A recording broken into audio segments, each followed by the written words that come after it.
Hi friends, வணக்கம். காலையில் கடைக்கு போய்ட்டு 3 மணிக்கு வீட்டுக்கு வருவேன். வீட்டுக்கு வரப்போ மீன் எடுத்துகிட்டு வந்தேன். மீன் குழம்பு வைக்கலான்னு சொல்லிட்டு நான் மீன் குழம்பு இந்த மாதிரி தான் வைப்பேன். தேங்காய் துருவி வச்சுட்டு சீரகம், பூண்டு, 3 வெங்காயம், 3 தக்காளி, கொத்தமல்லி தழை, கருவேப்பிலை தழை எல்லாம் போட்டு நல்லா வதக்கிடுவேன். வெங்காய தக்காளி வதக்கிட்டு மசாலா அரைக்கிறதுக்கு புளிப்பு அப்படியே பச்சையாகவே அரைச்சிடுவேன்.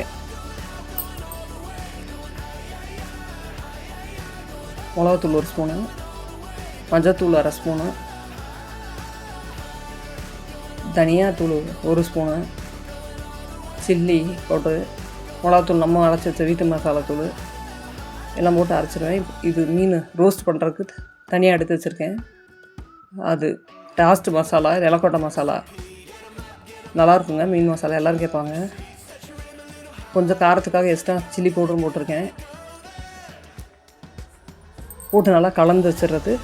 1 மணி நேரம் 2 மணி நேரம் ஊறட்டுன்ட்டு மதிய சாப்பாடு ஆகிடுச்சு. இப்போ இது நைட்டுக்கு தான். போகல சாயந்தரம் நான் கடைக்கு அப்படியே லீவ் போட்டாச்சுங்க. இப்போ முட்டையை ஒரு குக்கரில் போட்டு ஒரு விசில் விட்டாச்சு. உப்பு போட்டு மீன் ஊற வச்சு ரெடியாக எடுத்து வச்சுருக்கேன். ரோஸ்ட் பண்ண எண்ணெயில் பொரிச்செடுக்க.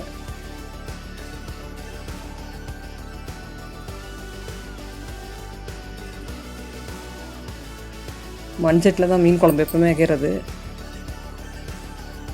நல்லா நான் ஊற்றிட்டு 2 ஸ்பூனு கடுகு, 1 ஸ்பூனு கடுகு எடுத்த பின்னாடி வெந்தயம் 1/2 ஸ்பூன் போடுவேன். நறுக்கி வச்ச வெங்காயம் 1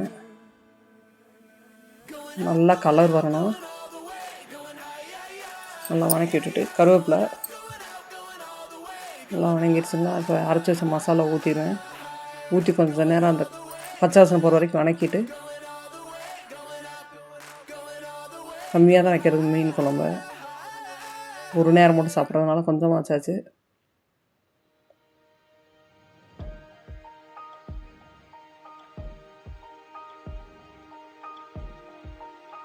மீன் காலும் தலையும் போட்டு மீன் குழம்புக்கு வச்சாச்சு.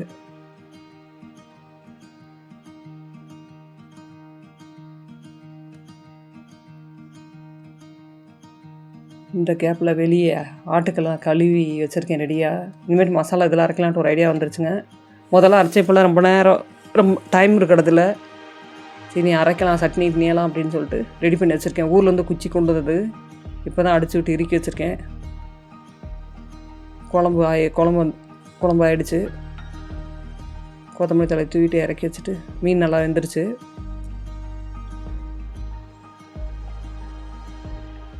அடுத்து எண்ணெயில் பொரிச்சு எடுத்துடலான்ட்டு மீனை பொரிச்சு எடுத்தாச்சு. அப்படியே களியும் கிண்டி வச்சிடலான்ட்டுங்க. கேப்பக்களி மீன் குழம்புக்கு நல்லாயிருக்கும்லையா, அதனால் 2 கப்பு தண்ணி ஊற்றி கொதிக்க வச்சுருக்கேன். கொதிக்க வச்சுட்டு தண்ணி எடுத்து வச்சிடணும். கொஞ்சம் சுடு தண்ணியை அளவாக போட்டுக்கணுன்னா கட்டி விழுகாமல் இருக்குன்ட்டு சாதம் வச்ச சாதத்துலேயே கிண்டிடுவேங்க. இல்லாட்டி குருணை இல்லாட்டி பச்சரிசி அப்படி போடுவேன். இல்லாட்டி சாதம் இருந்தால் பெரும்பாலும் சாதத்துலேயே அப்படியே களியை கிண்டிடுவேன். வெறும் வலிக்கிட்ட எனக்கு வராதுன்ட்டு நல்லா கட்டி விடாமல் கிண்டிடணுங்க. கெட்டியாக தண்ணி அளவாக இருந்தால் கிண்டிடலாம். நல்லா கிளறி விட்டுட்டு தண்ணி எடுத்து வச்சுருக்கேன் இல்லையா,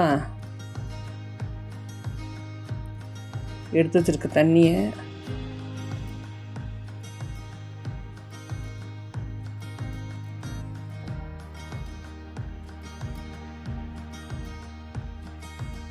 எடுத்து வச்சுட்டு தண்ணி ஊற்றிட்டு வேகட்டும். 10-15 நிமிஷம் வேக விடணும். கொஞ்சம் கல்லுப்பு போட்டு 1 ஸ்பூன் கல்லுப்பு போட்டு நல்லா கிண்டி விட்டுடலான்ட்டு வேகட்டும். வந்துட்டு 10 நிமிஷம் வேகட்டும்னு சொல்லிட்டு வச்சுட்டு போய் வெளியே உட்காந்தாச்சுங்க. மருதாணி போகலான்ட்டு ஐடியா வந்துச்சு. எங்கள் பொண்ணு சரி நான் சாயந்தரத்தில் எப்போவுமே இருக்க மாட்டேன் இல்லையா, கடைக்கு போயிடுவேன். நான் இன்றைக்கி இருந்தனால எங்கள் பொண்ணு மருதாணி போட்டு விட்டுச்சு.